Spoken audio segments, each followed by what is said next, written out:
For those of you who have not been here before, we do these things regularly. Today we've had 3. This is the 3rd one.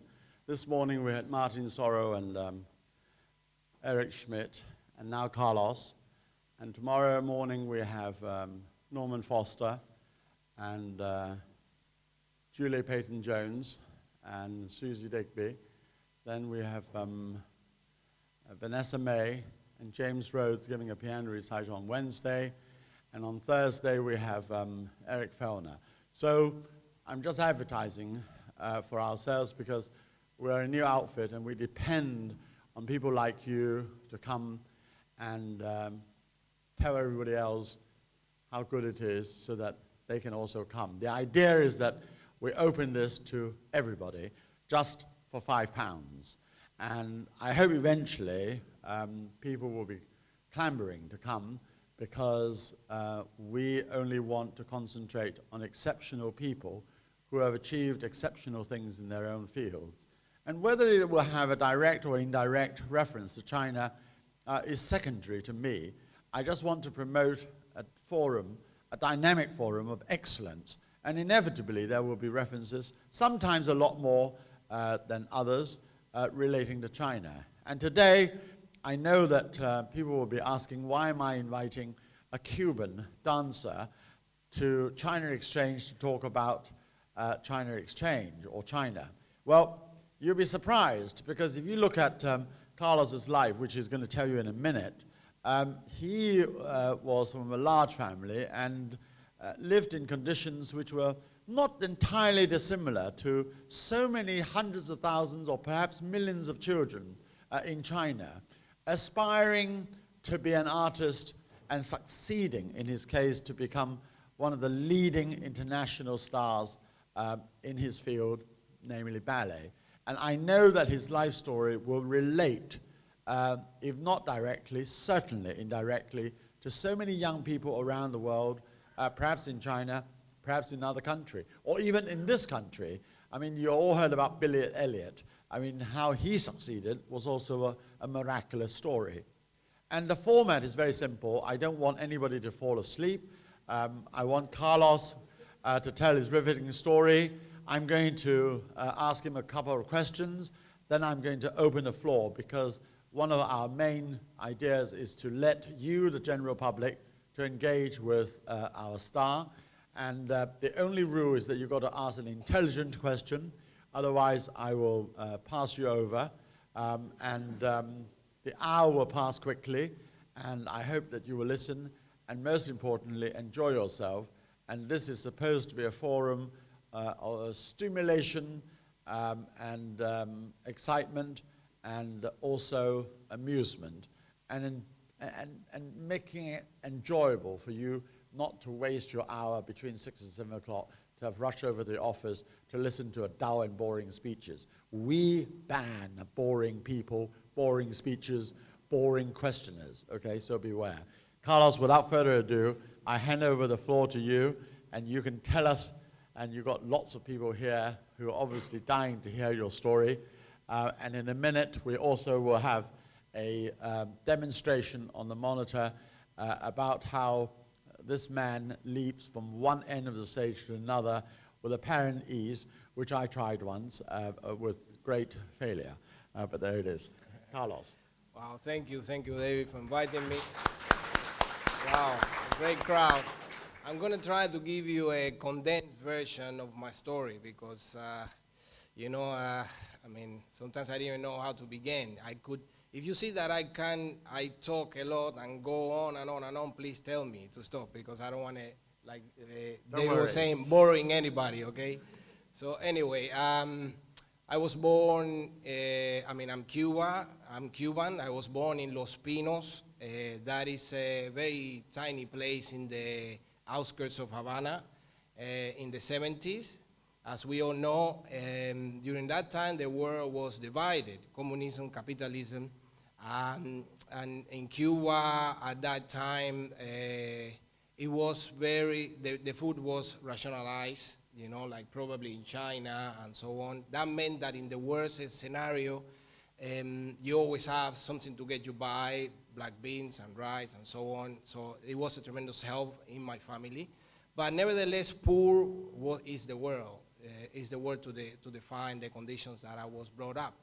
We were, I'm the youngest of 11 kids from my side, from my father's side.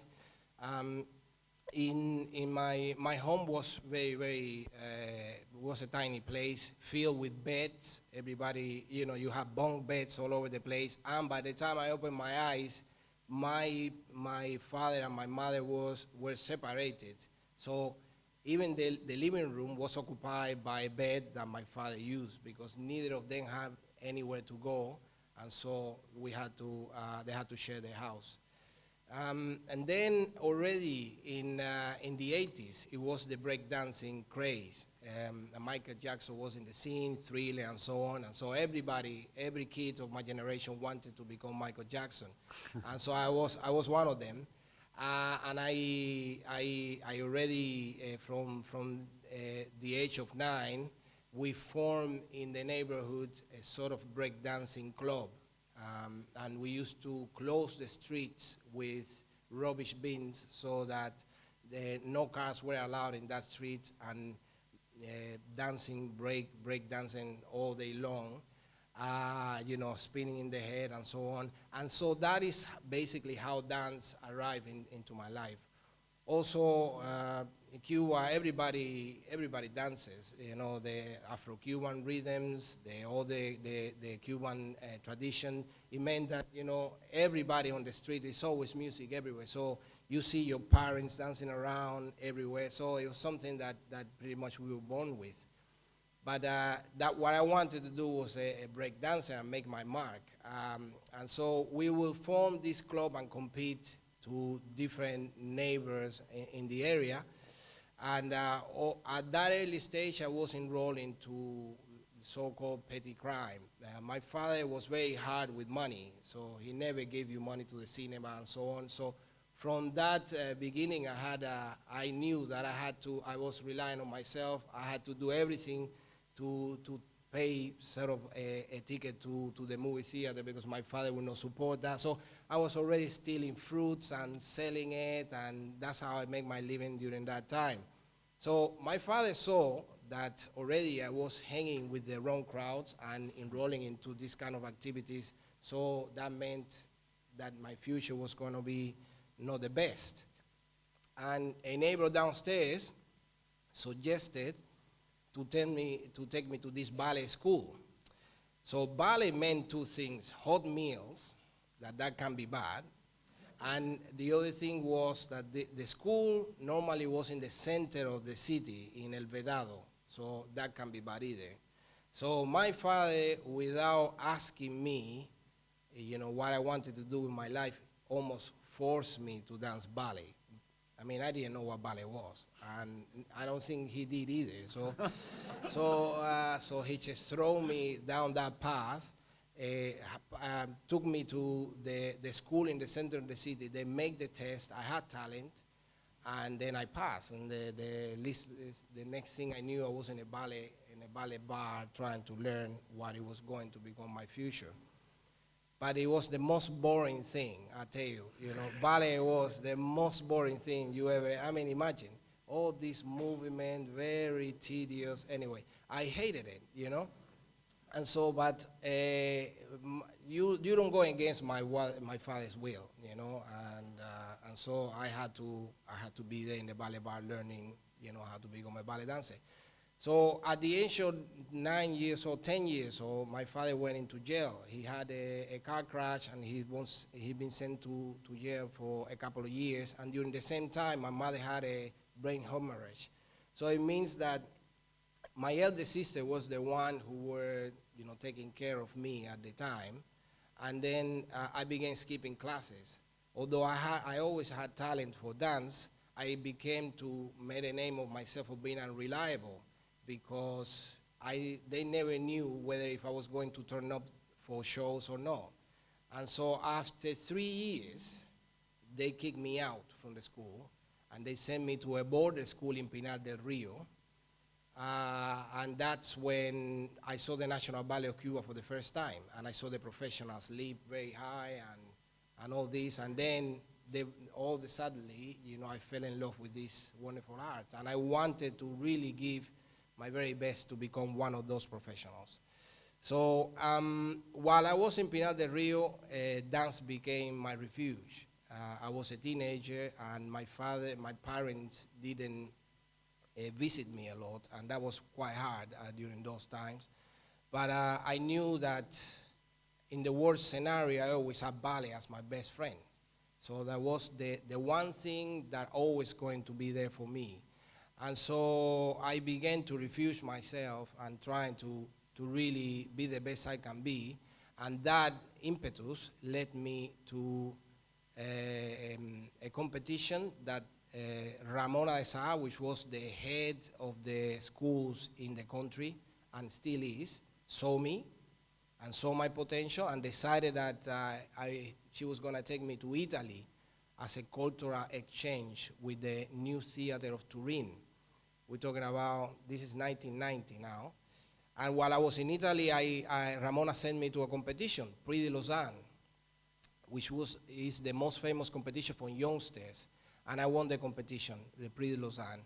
And then from there, a career was born. And then that gave me, for the first time, a sort of sense of direction and the certainty that if I really work very hard on this, I could do something great for my life and for my family's life. I actually could change my life for good. And so from that point on, there was no turning back. Then I lived in Italy for 2 years, then I came to London, and then I came to Houston for 5 years, and then finally I auditioned for the Royal Ballet in 1998, and for 17 years, the Royal Ballet has been my home. I am a principal guest artist of the Royal Ballet, which allowed me the freedom also to dance with many companies around the world, such as Paris Opera, Bolshoi, so on and so forth. And at the same time doing my own productions, writing and doing other projects alongside. So in 1999, I met David. During the tour in the Far East, the Royal Ballet went to the Far East, and we went to Shanghai, and David did the most amazing reception for the company, and that's when we met. And then after that, we went to a discotheque that he also organized. You remember that? Amazing, the most amazing time, and it was really, really great. But at the same time, David has been a champion also for the national school in Cuba, supporting them in many occasions, and allowed them to go to many competitions, just like the school had done with me. And my nephew is one of those students, thanks to David's generosity, have participated to this competition very successfully, and now today is one of the principal dancers of the English National Ballet. And he's also helping and very much involved in rescuing a really wonderful school in Havana and creating this center of excellence.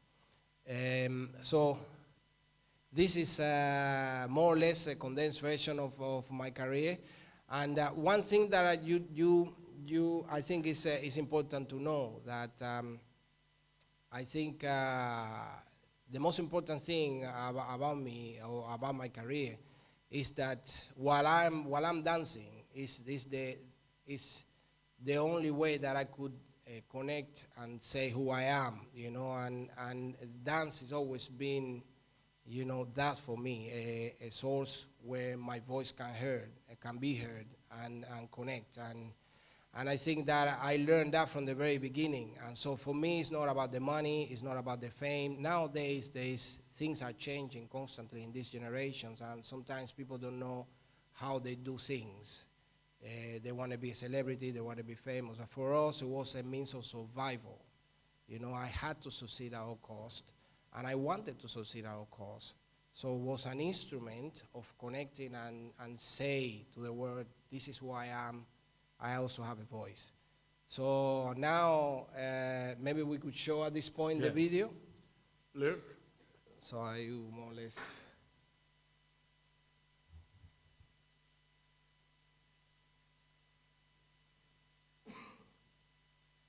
this is La Baya there, it's just a solo. Is that right? That's it. All right. Right, get out. Louder.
Well, I mean, we just watched 1 minute of Carlos, but of course that contained 25 years, 30 years of practice. And you said at the beginning that you hated all the tedious exercises and so forth. When did you change your mind about the necessity of discipline and determination to have to stick with practice? I think it took me 4 years when they sort of kicked me out from the school in Havana and I went into Pinar del Rio. It was a border school, so I have all the time to practice. Before I had to get up at 5 a.m. and have like 3 buses to get to school and 3 buses back and then dinner, shower, and then I couldn't cope. I was 9 years old, I couldn't cope with all that regime. But when I was in the border school, it meant that on Sundays you go to school and stay there until Friday, and then you leave to Saturday for the weekend. So while I was in the school, I would practice a lot, and I have more time to actually devote myself into. Is it absolutely the case that for a professional and to be an outstanding artist, you have to practice day in and day out and forever? This is not an accident, It's no coincidence. There's no way around it but to put up with the hours. I mean, the same thing goes for a pianist or a cellist or, since you are 7. Or a husband. You are 9 years old. You have to practice. When you are a husband, you have to practice day in and day out. But anyway, it's the same with ballet, and, it's the only way. And a lot of people nowadays don't understand that, the necessity of actually commit yourself. And we could go all the way to 8 hours a day, every day, even Saturdays. So it means that is a lifestyle. It's not just something that you occasionally do and maybe you could change job next month. No, this is it. You're in it for life. All right, well, look, I want to open it to the floor. We've got half an hour. So who has got a question for Carlos? Yes. Carlos, could you tell us something? Yeah, use the microphone. Tell us, are you a ballet dancer? I'm not, but I've known Carlos for about 20 years, so, or maybe less, 15 years. So I wanted to ask him about his future projects, because probably in a year or two, your career will change dramatically. You will probably spend a lot of time as a choreographer. You will spend more time creating your own productions in Cuba and London and probably in the same cities where you've been around the world. Maybe you could give us a flavor of what you are planning to do in the next At the top of the agenda is leaving a legacy to my country. I want to leave a legacy to my country. Try to refurbish the old school, the old ballet school, which is in ruin state. It's the most magnificent building and it's dilapidated. It's there abandoned. And I want to try to rescue. I put a foundation in place, a charity foundation in place, and with David we have done numerous fundraise events. This is a legacy that I want to give to my country, but also it's a place that will connect Cuba to the world in terms of art. I want Cuba to become an artistic destination. I definitely, I believe in free education for all. I think this is something that human beings shouldn't pay for. And I want to launch in this center the career of the next generation of dancers for free anywhere in the world. So we will go to the disadvantaged places and trying to audition talent, and if they pass the test, then we will launch their career in Cuba. And this is something that I really want to do. Well, I can testify to that because the center is an extraordinary piece of architecture. And in fact, Norman Foster, who's coming to speak tomorrow, went there to have a look at it and was kind enough to commission his team to do a full feasibility study on the project. And ironically, it was Castro's first idea of exactly that, making Havana, Cuba, a center of cultural excellence. And for various reasons, that project was abandoned. And there was plan to make it into a performing arts center, school for different disciplines. But it is an extraordinary place, like no other, and I've been to it, and I urge you all to pay attention to it, because I think sooner or later it will become an extraordinary place and very important, and certainly a legacy which I hope Carlos will be able to leave in Havana, and making it into an extraordinary center. And after all, you know, we already have talks of Cuba opening up and so forth, and this has come at just the right moment, I think. Yeah. All right. Another question? Yes. Carlos, you spoke about dance being an expression of who you are. I wondered what you think about the work of Pina Bausch and contemporary dance, which uses a less regulated way of expressing emotion through the body. Groundbreaking. I mean, Pina Bausch was a groundbreaker, you know, and a source of inspiration for all these wonderful choreographers that came after.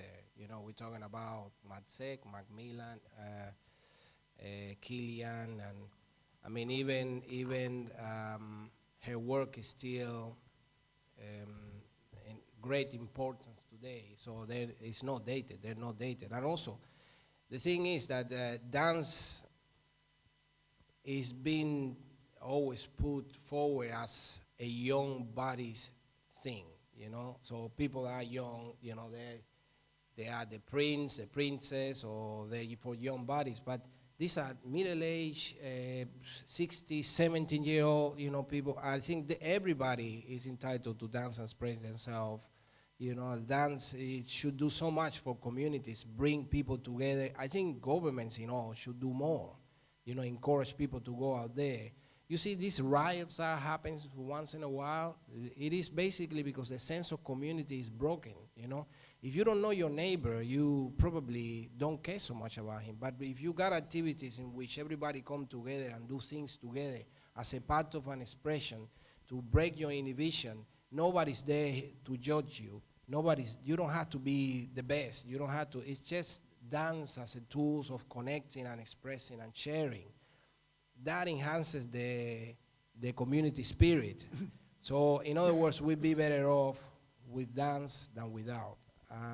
And then going back about Pina Bausch, you know, it was amazing that you see, and they're still coming to Sadler's Wells every so often. They go and then you see them. They're 70, whatever. Most of dancers in our profession retire when they are, you know, 35 to 40 years old. That's it. That's the end. But imagine, I'm gonna transition from classical into something else. But imagine, you know, some people might see me and say, "Wow, you're still young." Imagine, it's the end of me in dance. So I don't think that. In fact, you know, you would ask me, I'd say, "No, I'm not. I'm beginning now." You know, so now is that I'm a full artist, and I have so much that I lived. I had too much to express. But of course, there's not a lot of platforms that will give me the possibility to carry on because I'm 40. you know. And so Pina Bausch, they had no 20-year-old. You know, everybody was from 40 onwards, you know, and they're just wonderful, you know. I think groundbreaking. It's just exceptional. You think I might become a... You still have a chance, David. I just want to show everybody, unfortunately, there's no airplay here, but Carlos came and performed at the Royal Opera House at a dinner, you remember. He also came and performed at a dinner at the Box, which I don't know whether you know. It was a rather seedy nightclub, but it was a rather nice evening when we didn't have the show. But Carlos had performed there, but also at a Royal Opera House where the Royal Ballet is. And one night we had a dinner.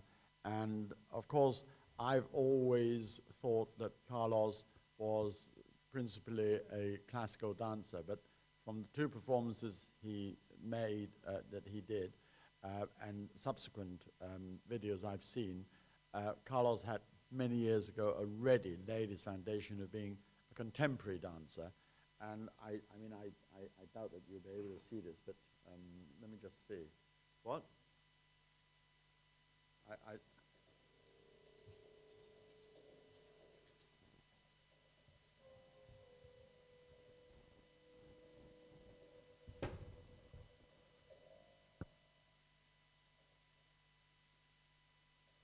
It's only 2 minutes.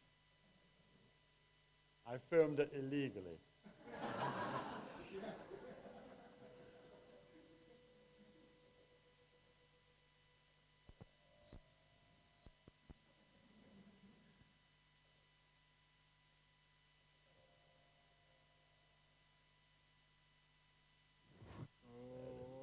Let me carry on.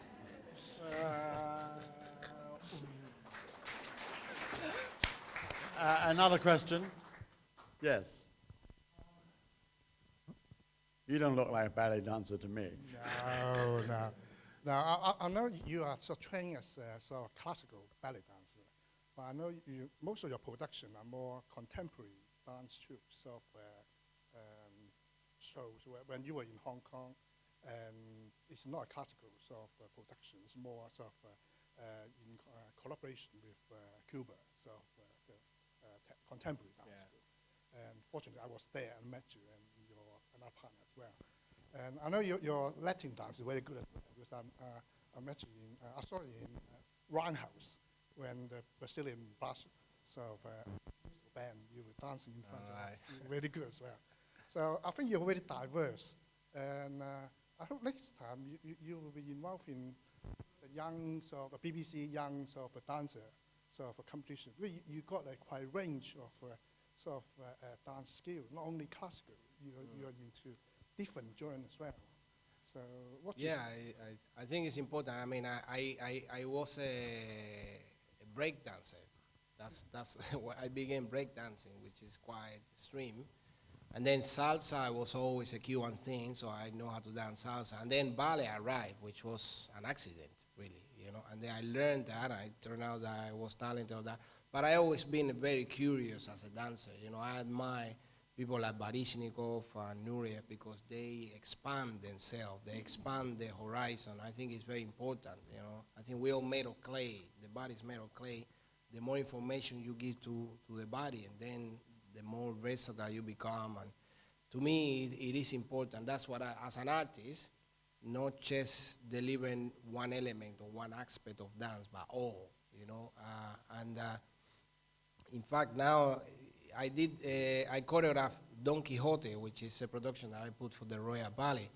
And if you see it, there is a lot of contemporary element, people shouting and people doing, you know, all these sort of things. So I managed to bring all that formation into the more classical ballet and try to break with the sort of rigidity of classicism. I think it's always important, isn't it, to extend that. I mean, if you talk about Nijinsky, I mean, he was principally trained as a classical dancer, but when he choreographed L'Après-Midi, for example, that was a departure, obviously, especially at the end when he started masturbating on a tree. The Paris public went a bit crazy. But there it is. I'm not suggesting that's the kind of extension you would go for, but just an example of a major development of dance. Another question? Yes, the girl with the glasses. Yeah. Tell us if you're a dancer. Are you a dancer? No. Oh. No. You talked about how the intentions of people coming through Royal Ballet now are sort of more motivated because they want to become celebrities. And like a big reason, I think, why you're so famous is because you dance with passion. Do you think that these dancers sort of dance with less passion, or do you think they're different types of dancers now coming through Royal Ballet? I mean, this is a big debate and very interesting debate to have. I mean, this is just the evolution of species, you know. Somebody says that our pastime is always better because the past is the time of our youth, and so our parents always are critical to their children, you know, and so it's also true that the species they evolve, and then, you know, it doesn't mean anything in the large scale of things. They will come up through a different ways and find their own ways, and this way might be different than the platform of their parents, you know, and so I've been told to love this no matter what, you know, and to really get there through hardship, okay? But I find that nowadays, you know, that there are so much distraction, and everything is condensed in this tiny device. And you know, the focus point is all over the place. And the kids are getting there very distracted. I think also the best thing that happened to me was poverty. I mean, I don't wish it to anybody else, but through poverty, it made me not take things for granted. It gave me a sense of independence. I had to do it. Nobody will do it for me. If I don't, and then that's it. That's all I'm going to become. But nowadays, you know, everything is so easy. In a way, everything is so easy. And when you make it, you've been given roles too easy. And everything is easy nowadays. I mean, right now, there are even kids that are 20-year-old doing Romeo. So why? I mean, we're talking about a profound feelings of love and so on. You need to live your life in order to actually deliver that, you know, and the kids nowadays, you know, they haven't even know how to partner very well. Their body are not even equipped yet because they're still growing to do this really hard role. And so everything is like that. And I think this is something that we have to be careful. Also, they don't respect the teachers. They don't respect the craftsmanship. You know, they go to ballet class and they walk off after half an hour, you know, and they expect more, you know, without actually earning. So I don't know, I really don't like where we're going, you know. I'm saying this with constructively, you know, but I see it all the time, and I think we have to be careful because otherwise we are going to be the geniuses of our generation. Well, it's a celebrity culture, isn't it? I mean, if you go on X Factor or Britain Got Talent, you have a panel of moronic people who don't understand the first thing about singing most of the time, certainly not craftsmanship like ballet. And then you're encouraging people who might just perform for 2 minutes, something that they think they might even do very well at, and then forgetting that that really shouldn't qualify them for anything other than perhaps 2 minutes of their time, and yet they're propelled into the stratosphere as if they were the main talent, as if they were the prodigy. And even in the case of prodigies, I mean, I have seen so many artists, musicians particularly, and pianists with whom I deal a lot in China, the parents pushing them forward to play extraordinary pieces which are not really fit for 14-year-old, like, you know, doing an encore of Wagner and Liebestreit by Liszt. It is just not possible for them to appreciate through sheer lack of experience of understanding and grasping the complexity of something that does not require just a technical interpretation. And I think that is why I asked you, you know, whether that determination and requirement of practice and rehearsal and a gradual losing of your sense of innocence and spontaneity to understanding a deeper meaning of, you know, some of the greatest artistry that has ever been made, and that is lacking in a culture of get quickly famous. That's how I put it. Would you agree? No, definitely. And it's a low burn. It's easy. And nowadays, everybody want to make it quickly. And also in terms of dancing, they don't dance. It's not quality because it's not the time also. Everything is fast. You know, I don't know. Anyways. Okay, yes. Hola, Carlos.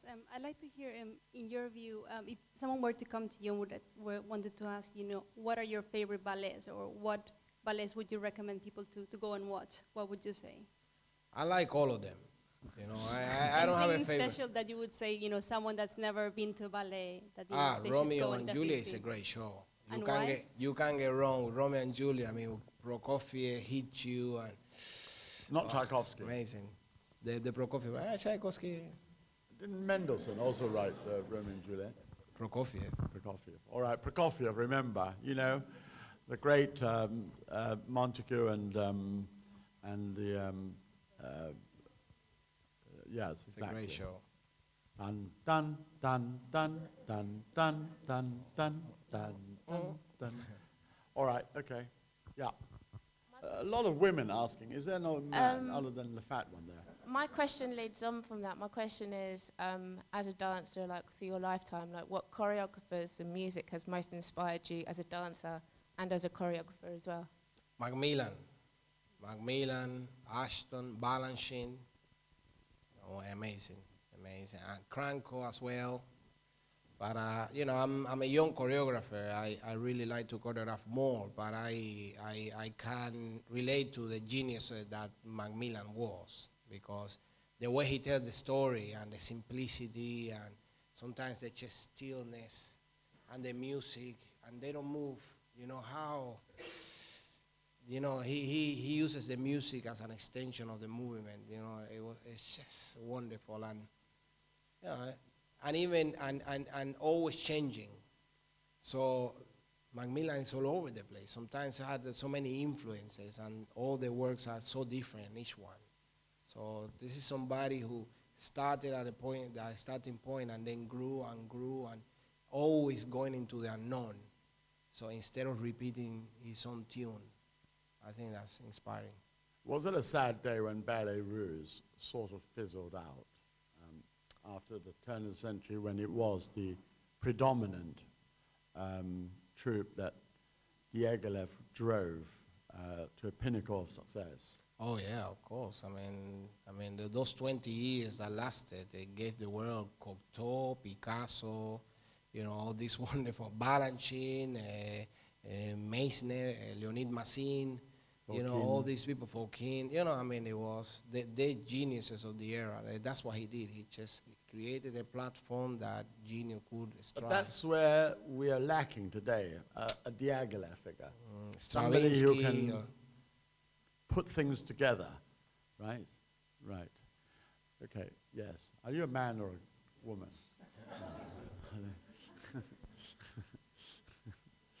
Yeah. Are you a dancer? Yes, kind of. Yes. And I wanted to ask, this stems from you saying we're not getting anywhere with people just being trained technically. But I want to know, how do you not eliminate all the interesting things from your life in dance training?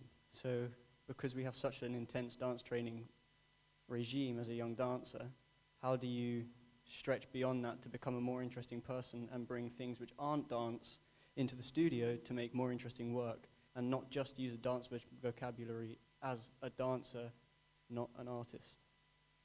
Yeah. Does that make sense? I think it all comes down to the teachers. You know, I had the privilege to have wonderful teachers who give you, you know, so much that then you could use in your field. You know, but it's not just about dance. But you know, to appreciate it, why it is that you do what you do, sitting with you to learn how to watch. So now look at that, look at the movement that he does in the hands. You see that? You see when the music goes, crack, you see that detail? Little bit, so that you know, wow, the finger is important in that music. You know, because otherwise you're lost. There's so much to watch and to go for that, you know, you overlook the details that make the bigger picture wonderful. And I think it is up to the decision makers, the people who are in a position to guide the student towards something, you know, to translate that passion, contaminate you with the passion, you know, how wonderful this world is and everything, give you a tour through history, because now you got the history in YouTube. You could see Soloviev, you could see Maya Plisetskaya. You know, before, these people had to come to your hometown so that you could learn to appreciate it. But now, think about it, how easy that could be if you just say, let me just tell you, let's go back and see how Maya did it, how Maya, you know, and so on, and then give you this master class, so why this is so important. And you will grow up in an environment of learning, of appreciating your world, you know, and a direction. You will give you a direction. And to me, because my parents, I was sort of, when I've been put into the border school, I didn't have my parents next to me. So I developed this kind of father-son relationship with my teachers. And Ramona Isaac was the greatest teacher that anybody could have. So it was my guidance. And she really told me so many things about it that it was basically, for me, my goal was to please her so that she could come and say, that's all right. And that never happened, you know. That never happened. So when she said, that's all right, it meant the world for me. I didn't care about anything because my teacher said that's all right, you know. But so it's not mutually exclusive, is it? I mean, you can be very dedicated to dancing, and yet, you know, you have to go and live a normal life as well. I mean, I tell prodigies all over China who come to see me occasionally, I said, look, don't regard your talent as being exclusive to your youth. You should regard your youth and guard it with so much precious life that you should gradually not forget how to lose his innocence. And if you have the extra talent, that's a bonus which you put on. And I wouldn't like to say, to make it too exclusive. That's why, you know, if you have a good teacher, she or he will always say to you, now go and enjoy yourself. Don't practice. You've practiced enough. And you can't, you know, you can't do everything by doing only one thing. You need to lead a life where you open up your eyes to many other things, right? Yes, well. I was going to ask you, when you won the competition in Italy that changed your life, was there one secret move or gesture or a finger or a leg or a toe that you suddenly realized that would clinch your first place? The joy of dancing. Joy of dancing. That was my, you know, I was so happy to be there, and that was the chance to share. Because ultimately it's about that. It's about your soul. It's not about how, it's that, you know, that kind of, that is contagious. But it's timing, isn't it? Yeah, well, musicality and technique, but on top of that, it's that makes us always notice different. All great artists, whether a pianist or ballet dancer or conductor or whatever, they don't rush. They make you wait for just that half second or a second more so that you feel something different. But in the competition, you know, when you compete, you only do one solo, and that is very technical. So the solo comprises 3 phrases: the beginning phrase, the period phrase, and then the end. So and the steps are all similar. So you've seen 100 people doing the same thing, and you know, then you have to see what set them apart, you know, and so that is the extra. Of course, you have to be, you know, technically and all that, but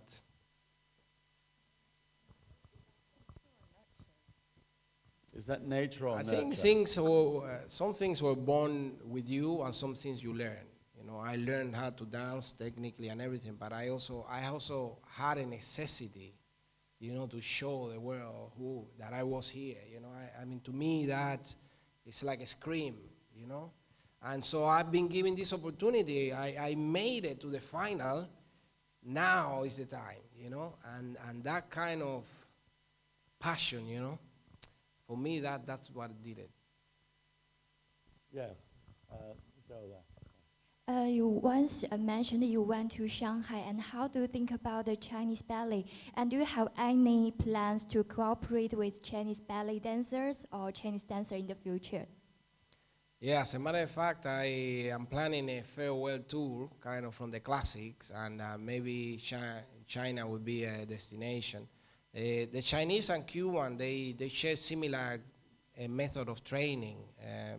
You know, they had the Vaganova school, which is a Russian training, and the Cuban school also is very heavily influenced by the Russian school. So you got dancers like Lee Kung Sing, who's amazing. I remember he's a friend of mine, and I was fortunate enough to see him dance when he was in prime, and it was an amazing product from the Chinese school. Traditional, the Chinese as dancers, they were very strong. I mean, the female, I can imagine. I mean, how about the male? I mean, the Chinese man is not as butch as you. The Filipino. Do they have the strains to pirouette and swing round? Yeah. Some of them, they're amazing. Legs like this, jump very high, and turn, and feet like this. Right, well, there it is. I've never noticed. All right, yes, Guy. Just changing the subject a little bit. How do you view London in comparison with other great cities, both in terms of dance and creatively in general? London is, to me, as far as art is concerned, is the best.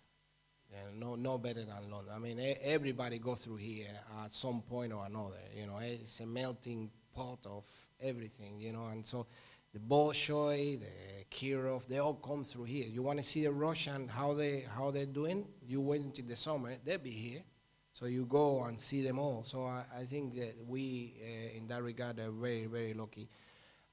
Although in terms of school, you know, still the Royal Ballet School haven't been able to produce the product. You know, I mean, we're still waiting for the next Darcy Basso. We're still waiting. You know, and this is something, I mean, that they have to work on. And I think the problem is basically in the schools, the way that they try to get the information across into the subject. I don't know. And the companies, you know, the repertoire is very varied. The English National Ballet with Tamara Rojo is good news. They're doing a lot of things. And then contemporary dancers, the best. You know, they come constantly, you know, thinking, you know, talking about Pina Bausch. You see them all here. You don't need to move from here. So I think that's, for an artist, it's just wonderful.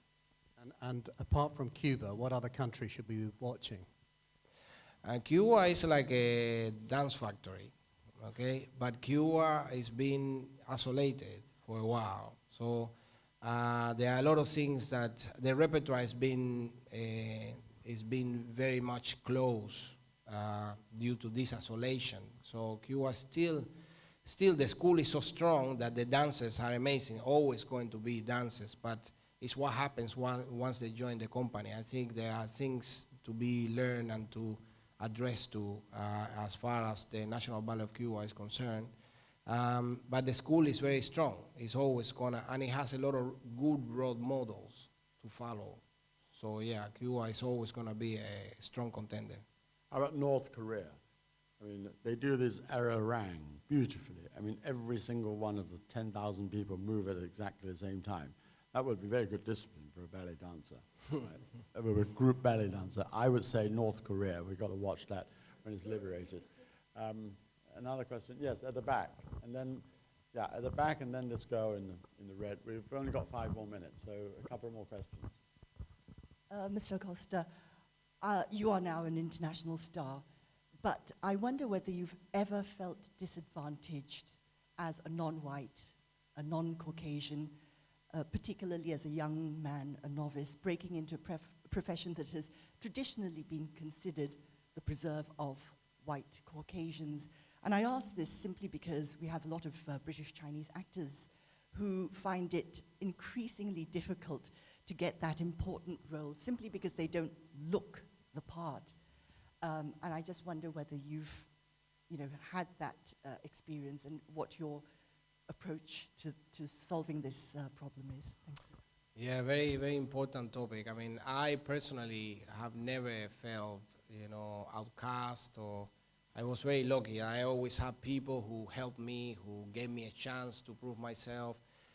Ramona was one of them. I won Prix de Lausanne, so I keep getting awards and prizes that boost my confidence. And then, when I was 18, I was selected to become a principal dancer with the English National Ballet. Then when I arrived in Houston, Ben Stevenson again selected me to play Romeo and all the prints.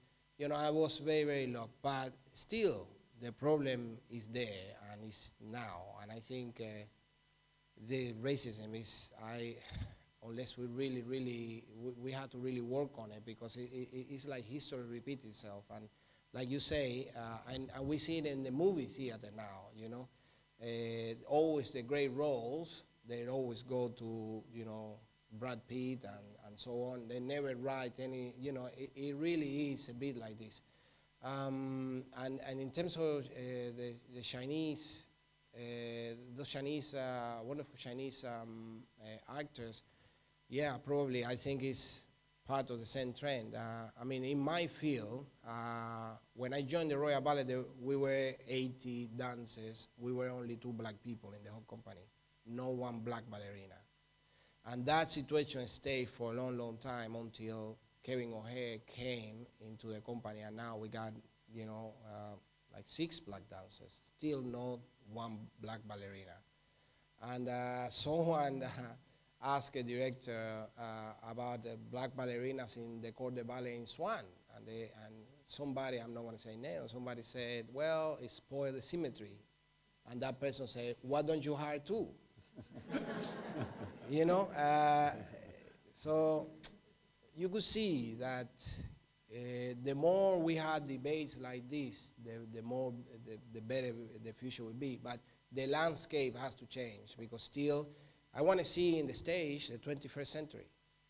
This is the 21st century, this is what I want to see in the stage, and no more of the past. But it's not peculiar to what you say. I mean, I don't know. If there was one place which is least discriminatory, I would have thought that it was this great country, which, as far as I'm concerned, is the most embracing country in the world. And you have the same problem with female. I mean, people yapping on feminism every day about the constitution of company boards, MP and parliaments and so forth. And Amy will come, and I don't think is a factor of discrimination. It's simply as a result of history, which traditionally has not had it that way. I mean, if you're a long-distance runner, you have to be a Kenyan or an Ethiopian, because they had to run 85 miles to go and get a pail of water. We just switch it on and drink it. We're not going to beat them. Right, okay, go in red. And we've still got 2 more questions. This is the second last. Hi, you said that it was knowing poverty and living in it that was your real drive to succeed at being a ballet dancer. But then you also said that your nephew is also in the Royal Ballet now. How do you think your 2 paths have differed to success, or do you see many similarities between the 2 of you? I mean, my nephew had it easier, because he was talented, very talented. I selected him to come here when he was 13. Eventually, he did, thanks to Ramona, he won a lot of competitions and so on. But just being there, I think already he received that benefit. When he came here, I asked somebody to see him, and then that person gave me a contract. I didn't have a lot of people to actually, talk through for me, in terms of getting myself into companies. But nevertheless, I think he done very well for himself. He's now a principal dancer. And yes, it's great. He already have a great present, and he will have a great future. And a good name. All right, last question, the lady here. Take the microphone from there, yes. Carlos, you may feel you've already answered this, but if you were teaching young students now, what would you say you drew on and times, perhaps you've never needed it, to prolong the motivation and passion for a career which has lasted as long as yours has? Yeah, I think to me it was important to compete with myself. It's that kind of challenge that if I'm at a point at the moment I want to be, just push your body to the limits. I want to know, and a good day always was for me that I really give 100% every day, and I always knew that should take care of things. And to me, if I do 4 periods, how can I increase that, and how can I jump high, and how can I be better at that? There is a kind of satisfaction in a way. I mean, it's sadist in a way, but it's a kind of satisfaction when you push your body, and you had this competition between mind and body, and then the mind say, yes, you will, and you get there, And to me, it was all about that. So yeah, I think that's very important. I mean, there is no substitute for excellence other than through pushing yourself beyond what you think can do. Even I used to run 2.5 miles an hour, pushed myself to 2.75 miles an hour because I didn't believe I could do it, but then I did it. And so that was a huge satisfaction.